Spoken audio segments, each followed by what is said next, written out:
kiosco.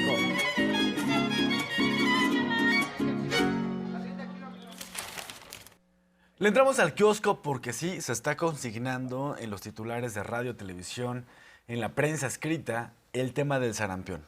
Se habla de los puntos de vacunación en nuestro país, se habla de los casos confirmados, se habla lamentablemente de las defunciones que se han presentado a causa de este brote del sarampión. Hoy en Palacio Nacional se recuerda por qué es importante vacunarse. Y aquí se cayó una mentira que ha dicho desde el expresidente Felipe Calderón hasta muchos comentócratas. Están hablando de que en nuestro país el brote de sarampión es porque no se aplicaron vacunas. Falso totalmente. Hoy se mostró con datos de la Secretaría de Salud, cómo se avanzó con la vacunación. No se dejó de vacunar, en ningún año se dejó de vacunar, porque están diciendo, el brote de sarampión es culpa de los gobiernos de la transformación. Falso totalmente. El brote de sarampión está ocurriendo en todo el mundo. Y sí, se debe mucho a la movilidad de las personas y al movimiento antivacunas. Estaba hablando. Gente que no quiere las vacunas tiene la idea, la falsa idea, de que aplicarse una vacuna es inyectarse la enfermedad. Y es falso totalmente. Una vacuna no contiene el virus activo. Incluso algunas vacunas ni siquiera contienen, algunas vacunas contienen el virus fragmentado que ayuda al cuerpo a entrenarse en caso de presentarse el virus. Algunas vacunas ni siquiera tienen al virus fragmentado, las ARN. Son vacunas que tienen, por así decirlo, instrucciones que le explican al sistema inmunológico cómo actuar en caso de presentarse el virus. Por eso hoy, Arlene, se recuerda por qué es importante vacunarse. Y son los mismos que olvidan que justo los estados que cuentan con mayor casos son los estados de Chihuahua y Jalisco. Esto es importante señalarlo porque si fuera un tema de la Cuarta Transformación, entonces ¿cómo explicaríamos que justo los estados que no son gobernados por la Cuarta Transformación tienen una alza mayoritaria? Sobre todo el estado de Chihuahua, con el 49% de los casos se encuentran en esta entidad federativa. Se busca que se puedan aplicar más de 25 millones de vacunas en nuestro país para poder prevenirnos del sarampión. Vamos a escuchar cómo lo recuerda la presidenta. A ver, vamos a dar el mensaje muy claro. Número 1, la mayor parte de las mexicanas y mexicanos está vacunado. Eso es muy importante. Número 2, antes, cuando mis hijos eran chicos, hasta los niños que tienen más o menos 10 años, se pedía, o el esquema de vacunación que orientaba Secretaría de Salud, es que la primera vacuna del sarampión, que viene en general en triple, así, se ponía al año, y la segunda dosis, porque es muy importante que haya segunda dosis, se ponía a los 6 años. Así era la indicación. A partir del 2021, ¿es así?, cambia la orientación. Se dice, la primera vacuna al año y la segunda vacuna a los 18 meses, al año y medio. La mayoría de las niñas y niños en nuestro país y los adultos están vacunados. Eso es muy importante. Ahora, como se ha visto que hay un brote de sarampión, primero hay que guardar la calma, porque este no es un asunto político, es un asunto de que todos demos la misma información a todos lados. Entonces, ¿cuál es la estrategia para fortalecer la vacunación? Bueno, primero, las niñas y los niños que no se han vacunado, o sea, que no tienen sus 2 esquemas de vacunación. Hay 28 millones de vacunas que son suficientes, incluso nos van a sobrar porque la mayoría de esos niños ya recibieron su doble esquema, sobre todo los que tienen pues 2 años en adelante. Pero en general, a todas las mamás y papás, si no han recibido sus hijos, si ya recibieron sus 2 dosis, no se preocupen. Si no las han recibido, la primera dosis, acudan a su centro de salud a vacunarse. Como hay estados en donde hay mayor brote, pues también se va a vacunar adultos de 13, bueno, jóvenes de 13 hasta los 49 años. Y estamos con una estrategia de distribución adecuada.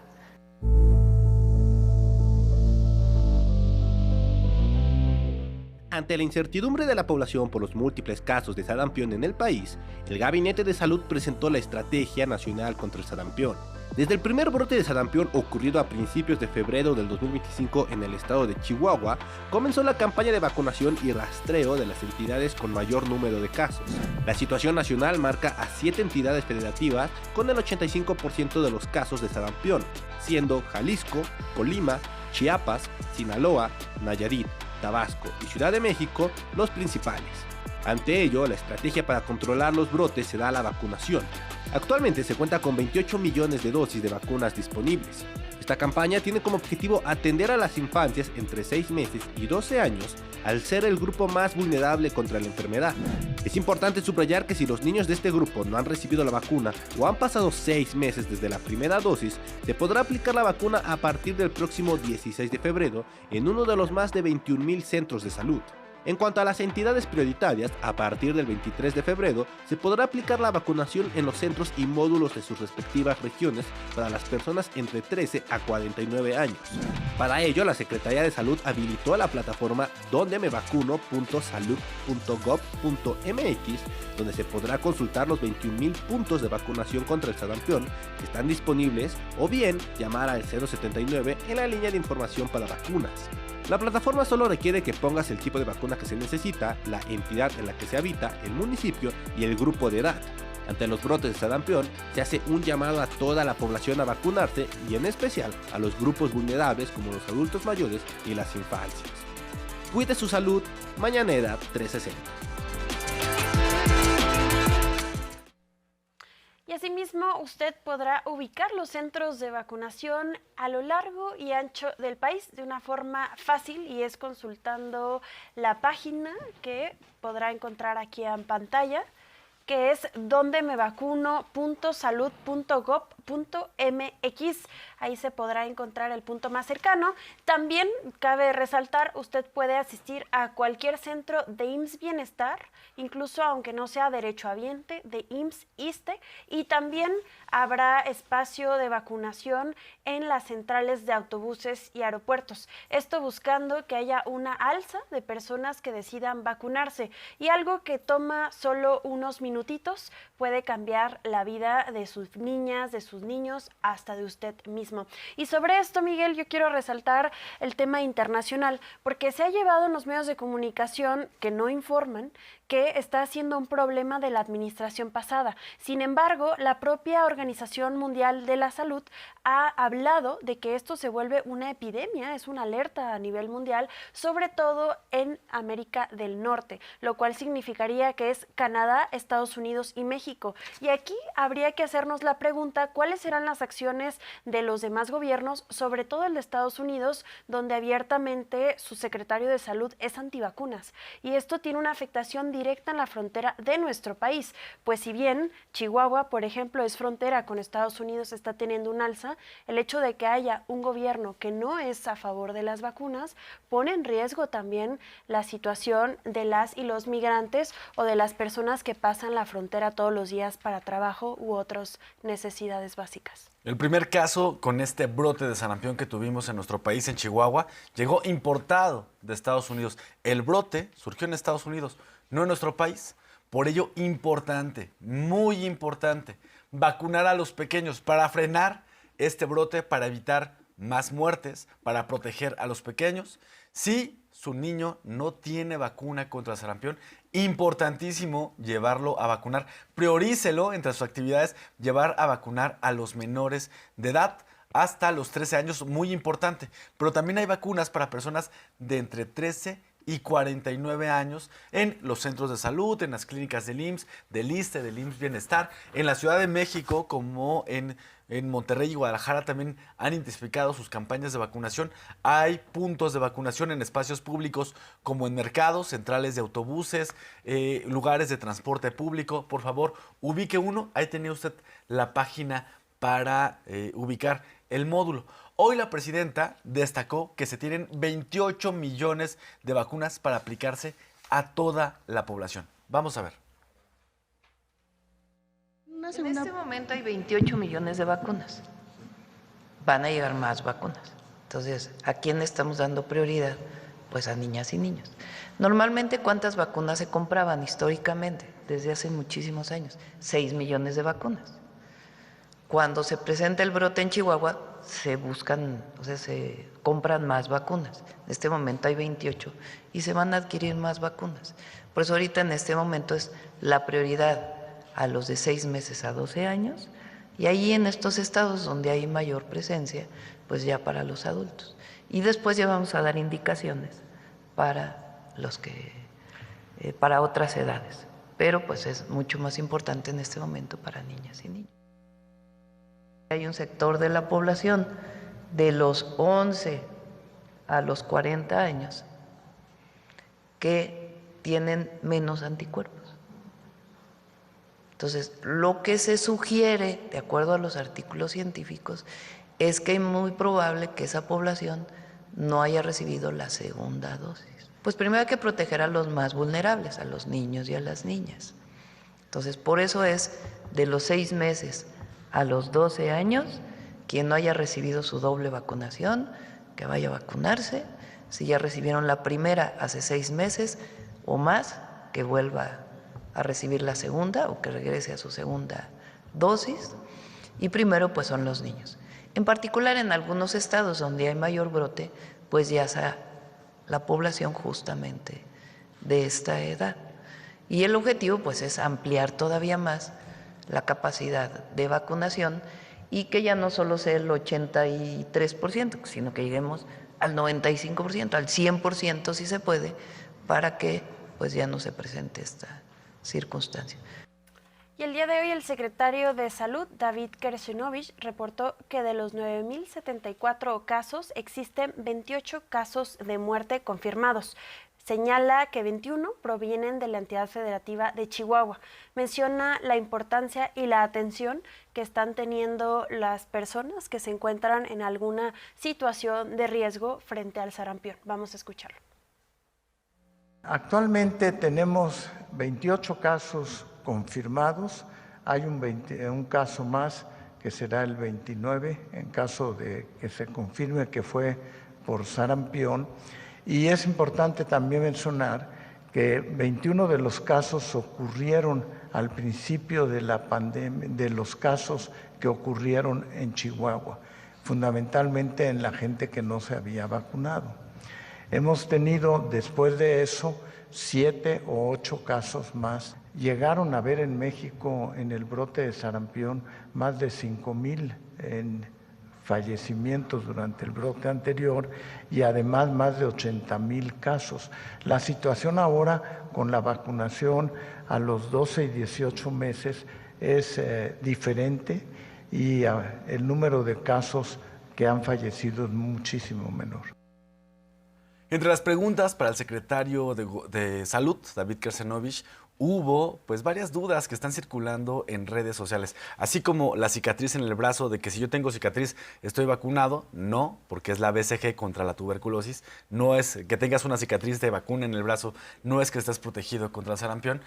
Volvió a surgir el tema del cubrebocas. Recordarás, Arlene, que con la pandemia del COVID-19 estuvo este tema. Si con eso me estoy protegiendo del sarampión, si debo usar cubrebocas para salir a la calle. Recordar que el cubrebocas tiene un uso particular. Por ejemplo, un médico cirujano que entra a realizar una cirugía utiliza cubreboca, utiliza cofia para el cabello, para cubrir el cabello, y mientras está en la cirugía, no es que el cirujano se quite el cubrebocas, se vaya a echar unos tacos, ponga el cubrebocas sobre la mesa y luego lo vuelva a poner, o diga, este cubrebocas lo usé ayer, no se ve tan sucio, me lo vuelvo a poner. El cubrebocas tiene una función, no contaminar lo que estás tocando o no recibir contaminación, pero tiene que usarlo todo el tiempo, cierto tiempo de vida tiene, y si se lo retira, se acabó la vida útil de ese cubrebocas, se tiene que utilizar otro. Mucha gente tiene la falsa sensación de que está protegido con el cubrebocas, cuando el cubrebocas lo usa casi como trapo para limpiar la mesa, utiliza el cubrebocas durante varios días.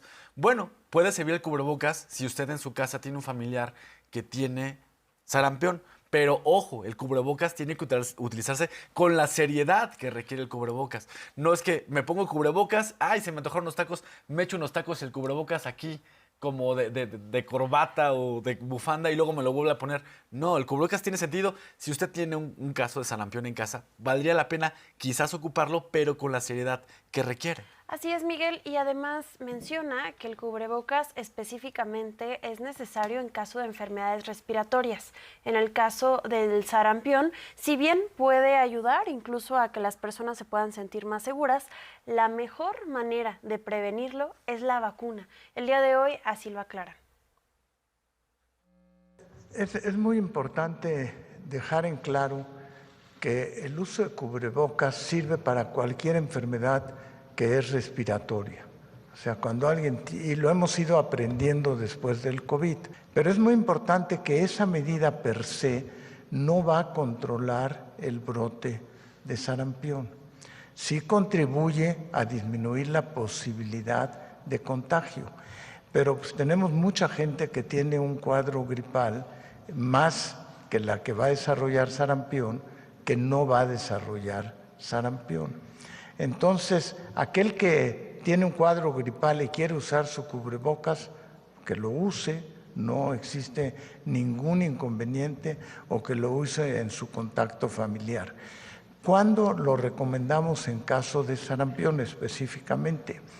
Cuando empieza el exantema en alguien que ya sabe que tiene sarampión, pues a su núcleo familiar sí le recomendamos que use el cubrebocas, pero no hay una recomendación universal para el uso de cubrebocas.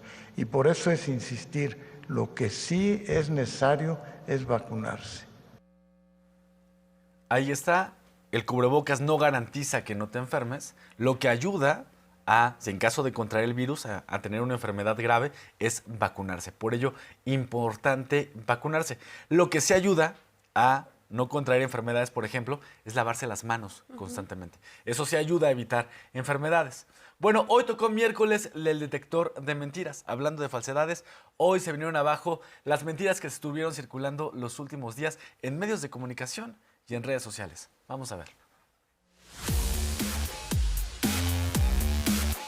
La falsa vigilancia del gobierno de México a través de la CURP, el supuesto subejercicio en la compra de vacunas y la mentira sobre la adquisición de las plantas eléctricas por parte de la CFE son algunas de las noticias falsas que el detector de mentiras localizó esta semana. 1. Con la CURP biométrica, el gobierno de México vigilará a la población. Las autoridades ahora intentan tener todos nuestros datos a través de la CURP biométrica. ¡Mentira! La CURP biométrica tiene el objetivo de fortalecer los mecanismos de identificación de las personas, prevenir la suplantación de identidad, facilitar trámites y apoyar tareas de búsqueda sin que ello implique vigilancia o monitoreo en tiempo real de la población. El acceso a los datos de la CURP biométrica solo se realizará a través de una orden judicial. 2. La Secretaría de Salud gastó solo el 21% del presupuesto asignado para vacunación en 2025. ¡Mentira! La Secretaría de Salud aclaró que el monto de 980.221.000 pesos publicados por un diario de circulación nacional corresponden al tercer trimestre del ejercicio fiscal 2025 y no refleja el cierre del presupuesto de ese año. Al 31 de diciembre de 2025, el presupuesto ejercido correspondiente al pago de facturas de biológicos entregados al 20 de diciembre fue de 3.862.408.983 pesos. Además, se encuentran en proceso de pago facturas por un monto de 759.004.320 pesos, correspondientes a biológicos recibidos durante la última semana de diciembre de 2025, cuyas facturas fueron entregadas por los proveedores al inicio del ejercicio fiscal 2026. 3. El Hospital General Balbuena enfrenta carencias en insumos, medicamentos y equipo médico. La situación en ocasiones ante la falta de medicinas, ante la falta de insumos para atender a los pacientes puede ser explosiva, puede salirse de control. Es la realidad que se vive todos los días en el Hospital General Balbuena. ¡Mentira! El IMSS Bienestar aclaró el 3 de febrero que el Hospital General Balbuena mantiene un nivel de abasto del 90% y cuenta con insumos para la atención integral, incluidas las cirugías. Señaló que la unidad dispone de un ultrasonido funcional y personal capacitado para la atención de urgencias los 7 días de la semana. 4. El gobierno de México mintió sobre la adquisición de plantas de generación eléctrica a Iberdrola. ¿Tú por qué crees que el gobierno de México insiste en esta mentira desde el año 2024? En aquel momento se nos dijo que el gobierno había adquirido las plantas de Iberdrola. No lo compró el gobierno, a pesar de que el gobierno desde aquel año dice que las compró. ¡Mentira! El gobierno de México informó desde abril de 2023 que la adquisición de 13 plantas de Iberdrola se realizó a través de un vehículo de inversión nacional con participación mayoritaria del Fondo Nacional de Infraestructura, administrado por México Infrastructure Partners y financiamiento de la banca.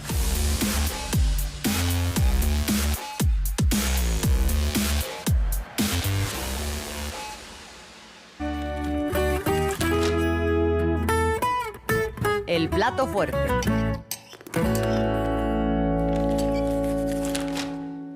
Y vámonos al plato fuerte. De norte a sur, el día de hoy se habla de vivienda.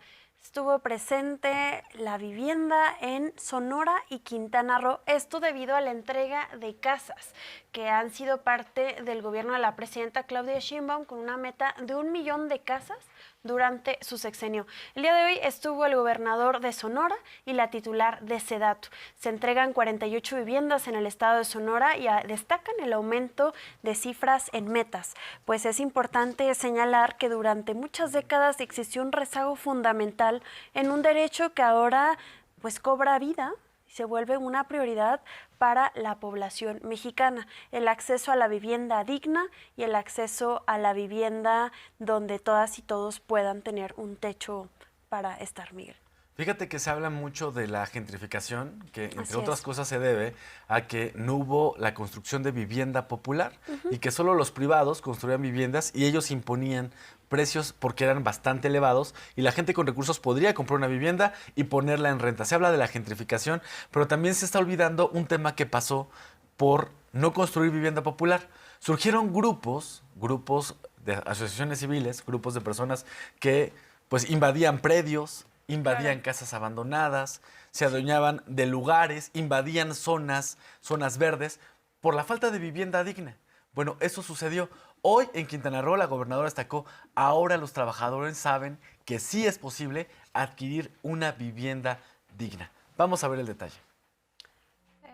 Fue el primer lugar a nivel nacional que inició la Comisión Nacional de Vivienda. Lo estamos concluyendo hoy, un año después.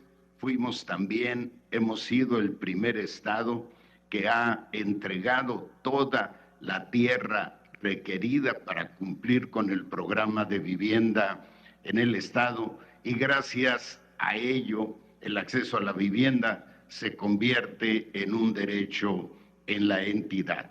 Pasamos de 34,000 a 65,000 viviendas, ya llevamos un avance de 6,432 viviendas.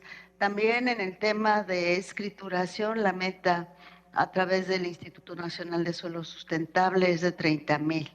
Y me permito avanzar en el tema de Quintana Roo.